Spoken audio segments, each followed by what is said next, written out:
Olá pessoal, tudo bem?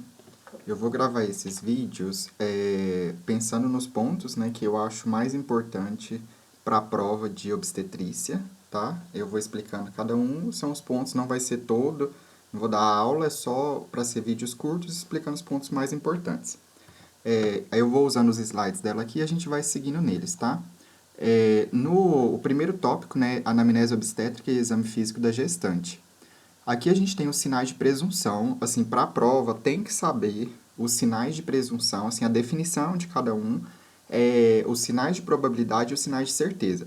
Tem uma questão na prova que eu me recordo que tipo assim, era para relacionar, tinha uma coluna do conceito e uma da definição e uma coluna do nome daquela definição. Então tinha que relacionar. E assim, ela colocou várias definições, se eu não me engano, são uns 20 itens de vários conceitos ao longo da matéria de obstetrícia. Então vai ter coisas lá do parto também. E, dentre esses conceitos, eu lembro que tinha sinais de presunção. Às vezes, ela gosta de misturar, tipo assim, colocar um sinal de presunção como um sinal de probabilidade ou um sinal de certeza. Então, tem que saber classificar cada um. Pensando em sinais de presunção, o que a gente tem? A gente tem atraso na menstruação, né? É assim, comum, mulher que atrasa a menstruação já é uma suspeita de gravidez, né? Lembrando que para ser sinal de presunção, esse é um atraso de até 14 dias, porque após 14 dias já entra como sinal de probabilidade, tá? Então tem que diferenciar isso. Aqueles sintomas que a gestante, que a mulher que está com suspeita de gravidez sente. Então, são náuseas, vômitos, né? Polaciúria, congestão mamária, né? Que é um aumento das mamas, do volume das mamas. E saída de colostro pelos mamilos também entra. Passando aqui. Sinais de probabilidade. Conforme eu tinha falado, um atraso na menstruação superior a 14 dias. Então, é um sinal de probabilidade. Então, saber essa diferença é importante porque ela pode colocar... Se colocar atraso na menstruação superior a 14 dias, você já vai pensar em sinal de probabilidade, não de presunção, tá? Aumento do volume uterino, né? Alteração da consistência uterina, então ele fica mais firme, né? Alteração da forma uterina. Aqui, ó, o local de implantação se torna maior, formando um abaulamento. Esse aqui é um sinal, assim, eu acho que não precisa saber o nome desse sinal, que é um epônimo, porque ela não cobrou no slide dela, mas é o Pis-Pasek, que aonde o embrião implanta, ele fica com uma forma meio assim assimétrica, é uma assimetria do útero, né? E no exame especular, né, a vulva fica com essa coloração violácea. Isso aí são dois sinais que a gente vai ver lá pra frente, acho que é no final dos slides dela, que é o sinal de Jacquier, acho que é Jacquier, isso, que é tipo um arroxeamento da vulva, essa coloração violácea. E vai ter o sinal de Kluge, que é esse mesmo arroxeamento, só que da vagina. Seguindo. E os sinais de certeza. É bom lembrar esse sinal de Pusos, que é um dos epônimos, é o único epônimo que tem sinal de certeza, tá? Ele é obtido impulsionando o fundo uterino meio que com o dedo, assim, aí o bebê volta no dedo, sabe? Se você empurra pra cima, ele volta no dedo. Aqui, ó, é o retorno fetal. Aqui, tipo assim, você joga pra cima e ele volta no dedo. A percepção de movimentos fetais, então quando a mãe fala que está percebendo o filho se mexendo, né, aí a gente já tem um sinal de certeza. A palpação dos segmentos fetais, né, quando palpa partes do corpo fetal, a mão, a cabeça, o braço, né, e palpação dos segmentos fetais, né, e a ausculta. Isso aqui é importante demais, gente, tem que decorar. A ausculta com sonar Doppler, que é a partir de 12 semanas, ela gosta de confundir esse número de semanas aqui. Então, 12 semanas você vai pensar em sonar Doppler, aquele que você coloca lá você já deve ter feito isso na UBS. E com o estetoscópio de Pinar, aquele antigão lá, é a partir de 20 semanas. Então, tem que saber isso. E lá na frente ela também vai falar que a partir de 6, 7, 8 semanas, com ultrassom já dá para escutar também. Se for ultrassom transvaginal, com 6 semanas, tá? Então, essas semanas tem que decorar mesmo, não tem jeito. Dessa parte aqui da anamnese, eu acho assim, só que vocês podem dar uma lida. Eu não lembro de ter caído nada em relação a essa questão, mas, né, é bom ler como fazer, né, a anamnese obstétrica, as informações que tem que colher. Essas informações, elas são importantes porque lá no pré-natal, vocês vão ver que a gente vai fazer, ó, o vídeo sobre o pré-natal, então tem que saber a questão do diabetes mellitus, né? Que a mulher tem a questão do diabetes gestacional, pode ter, então essas coisas tem que saber tudinho. Hipertensão, tem que saber tudo. Então isso aqui eu acho que é bom vocês dar uma lida só, mas eu não lembro se tem questão diretamente falando sobre isso. É mais lá na parte mesmo de pré-natal, de diabetes, que vocês vão ver certinho, tá? Deixa eu ver aqui mais. Aqui, ó. No exame físico, é importante alguns pontos. Isso aqui também tem que saber, porque como eu tinha te falado, naquela questão onde tem para relacionar os conceitos, vai ter definições, por exemplo, o que é um tubérculo de Montgomery, entendeu? Também é interessante até saber as semanas, ela coloca as semanas, mas eu acredito que a semana que aparece não é um definidor. Tipo assim, você saber o conceito já dá para fazer a questão, entendeu? Então, o que é o tubérculo de Montgomery? Que são essas glândulas mamárias acessórias, né? Que aparece. Então, aqui, ó. São essas glândulas mamárias acessórias. Acho que vai aparecer aqui, ó. Tubérculo de Montgomery.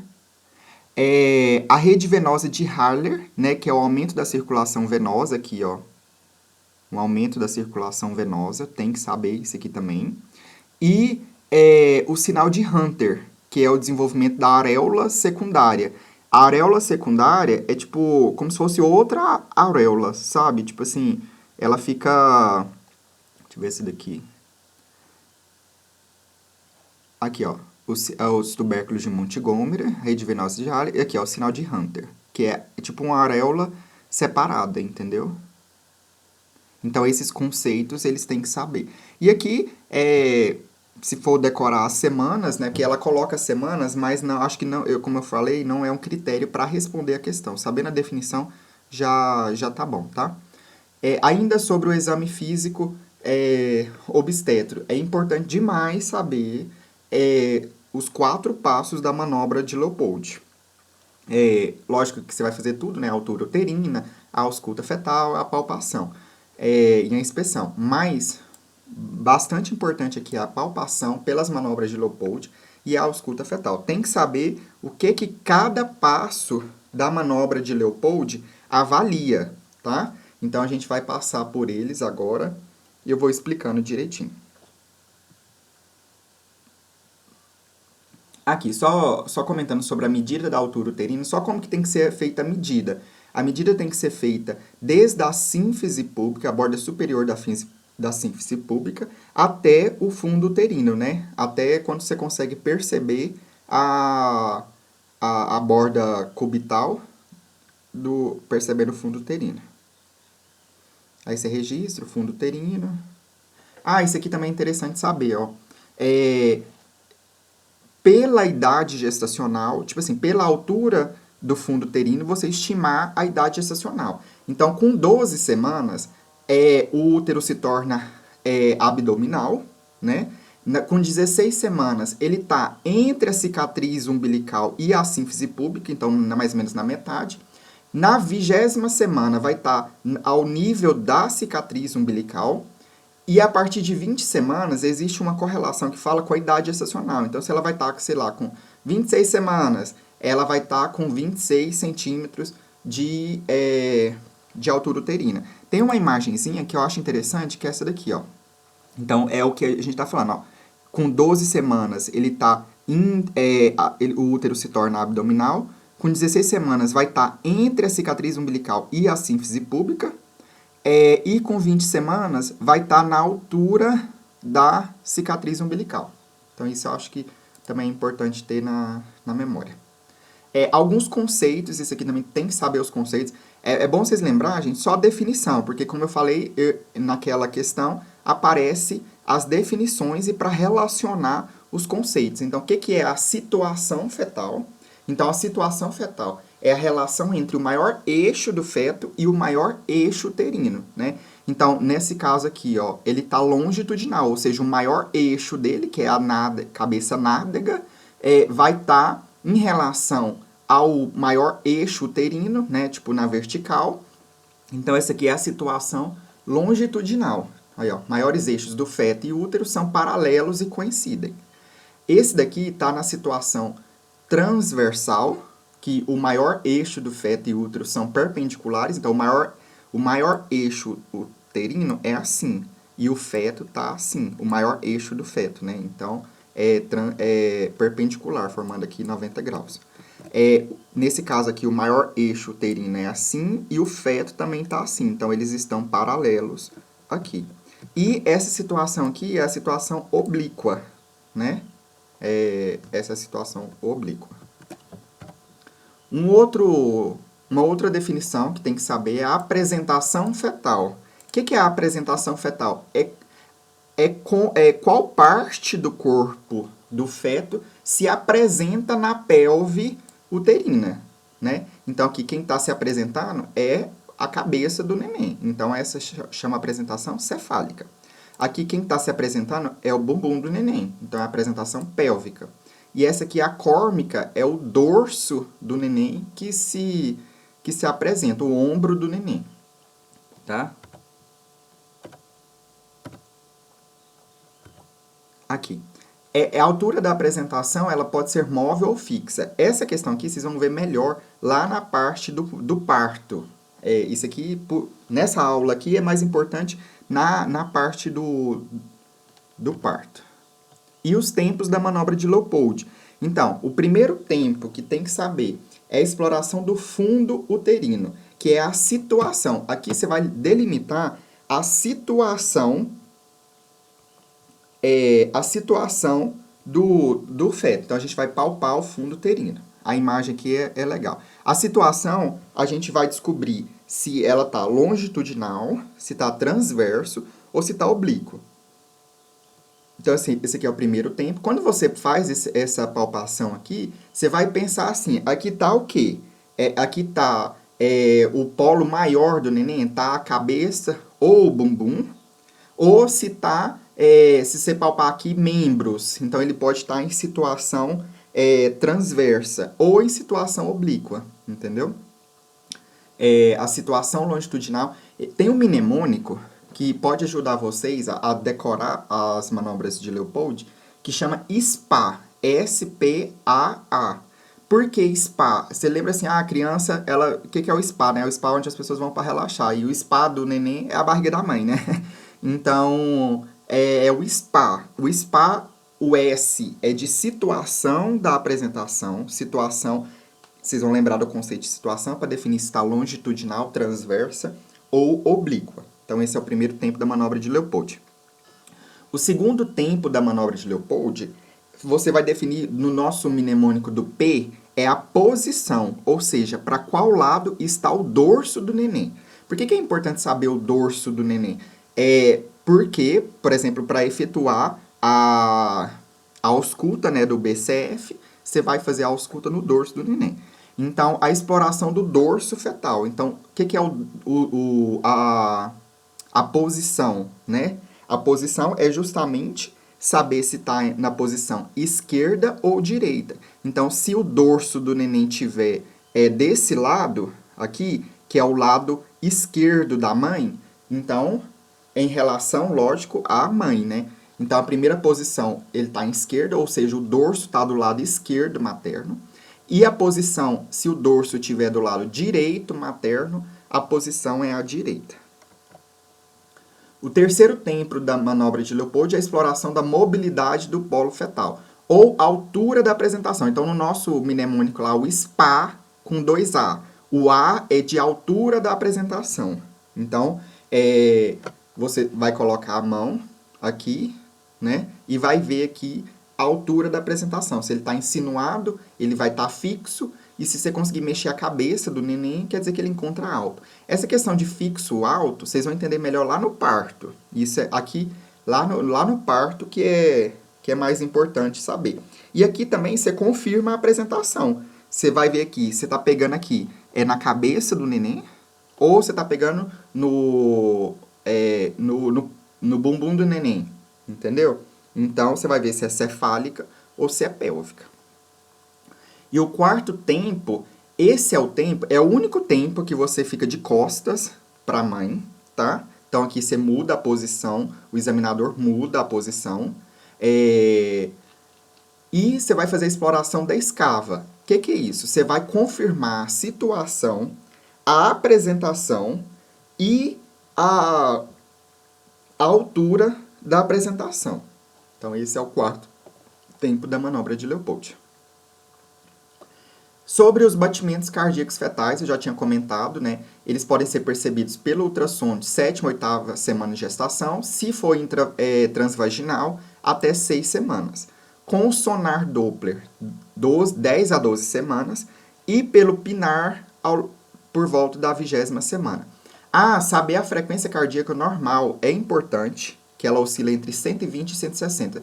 Se eu não me engano, tinha uma questão que fazia, que trocava, tipo assim, que colocava uma frequência cardíaca fora desse valor, não sei, tinha alguma coisa em relação a isso, que você tinha que saber que era normal, que era, tipo assim, 140, eu não lembro qual que é o valor certo, mas você tinha que saber que o normal é de 120 a 160, então tem que decorar esse valor. Aqui, ó, a identificação do dorso é importante justamente, que é onde é feito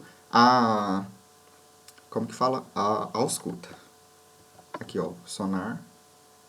Sei, todo na UBS tem, né? Aqueles sinais que eu tinha falado, o sinal de Jacques-Meyer, que é o arroxeamento da vulva, e o sinal de Cloge, que é o arroxeamento da vagina, dessa coloração violácea. E o sinal de Egger e o sinal de Goodell, esses epônimos, assim, é só para lembrar, tipo, porque se aparecer, vocês sabem marcar, que é o amolecimento do istmo, né, que é o sinal de Egger, e o de Goodell, não sei se a pronúncia é essa, é o amolecimento do colo, né, e isso são sinais de probabilidade. Lembra que o único sinal desses epônimos de certeza é o sinal de pulsos. Um outro item que é importante demais saber, tinha uma questão na prova sobre isso, é calcular a data provável do parto e a data da idade gestacional. A idade gestacional, então a data provável do parto e a idade gestacional. Eu vou explicar para vocês como é que faz por meio de exemplos. Aqui, ó. Então vamos lá, vou abrir essa outra tela aqui, no meu resumo. Data provável do parto. Então tá, para a gente calcular a data provável do parto e a idade gestacional, eu preciso do quê? Da data da última menstruação.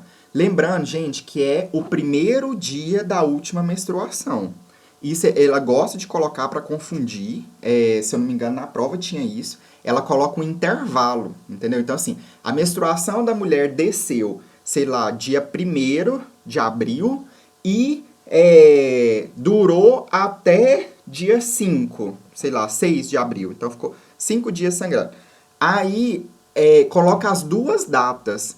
Qual que vocês vão pegar como a DUM? A data da última menstruação. A data do primeiro dia. O ciclo da mulher, ela começa no dia que a menstruação desce.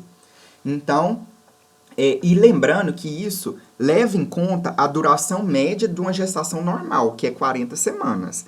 Aí vocês vão ter que saber qual que é a duração da gestação normal, né, a termo, e quanto que é pós-termo e pré-termo. Saber essas semanas também é importante, entendeu? Então, a gente vai fazer, como que a gente vai calcular a data provável do parto? Pela essa regra de Nageli. Você vai somar 7 no dia da última menstruação, vai somar 9 no mês, se os meses da última menstruação for 1, 2 ou 3, e vai subtrair 3 se os meses for de 4 a 12, né? Lembrando que, subtraindo 3, a gente tem que virar o ano, né? Na prática, vai ficar melhor. E essa observação aqui, ó, nos casos em que o número de dias encontrado for maior do que o número de dias do mês, passar os dias excedentes para o mês seguinte, adicionando 1 ao final do mês do cálculo. Vocês vão entender melhor. Então, vamos aqui num exemplo, ó, olhando aqui na tela.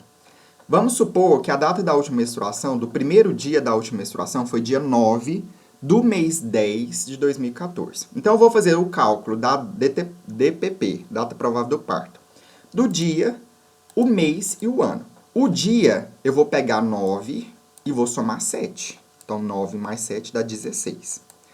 O mês, aqui como é 10, né?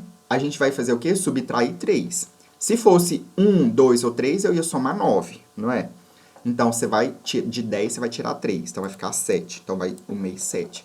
E o ano, como eu tirei 3, eu tenho que virar um ano. Então, somei um ano. Então, a data provável do parto é dia 16 do mês 7 de 2014 mais 1, 2015. Entendeu? Então, a data provável do parto, 16 de 7 de 2015. Vamos para outro exemplo aqui. Se a DUM for dia 27 de 1 de 2004. Então, dia 27, o dia você vai pegar 7 e somar 27, você vai somar 7 no dia. 27 mais 7 dá 34. Só porque 34 passa do número de dias do mês. O mês,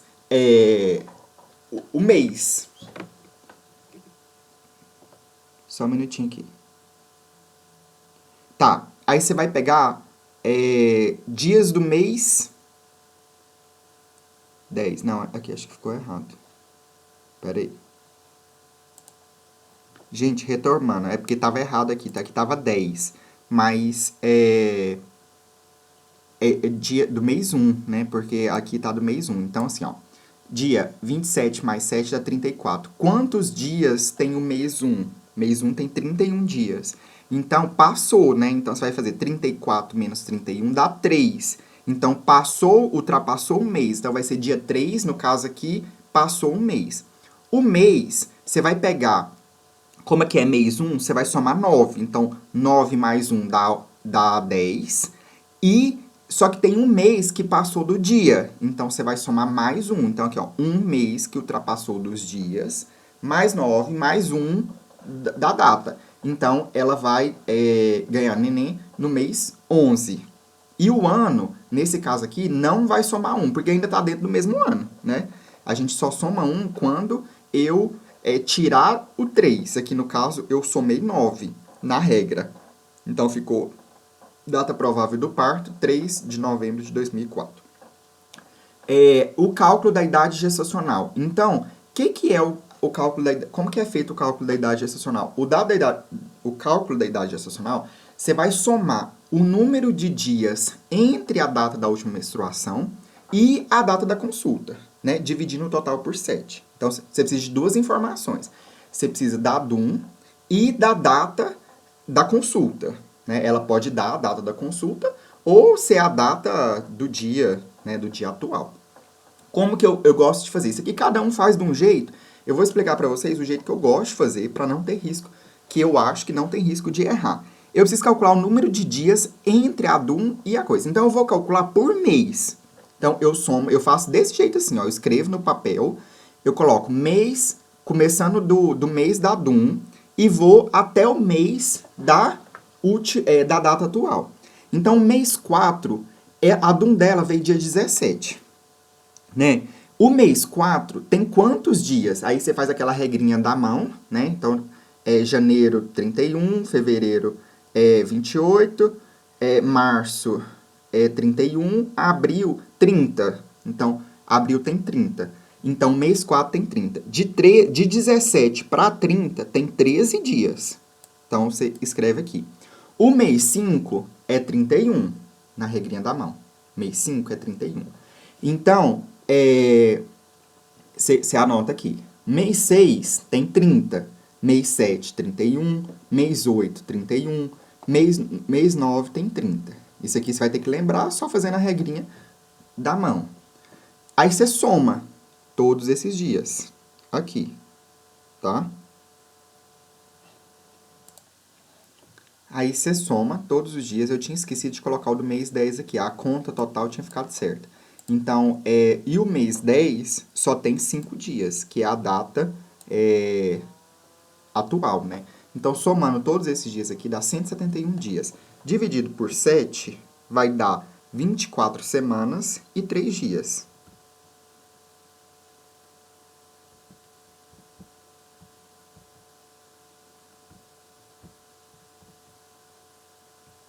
Isso mesmo.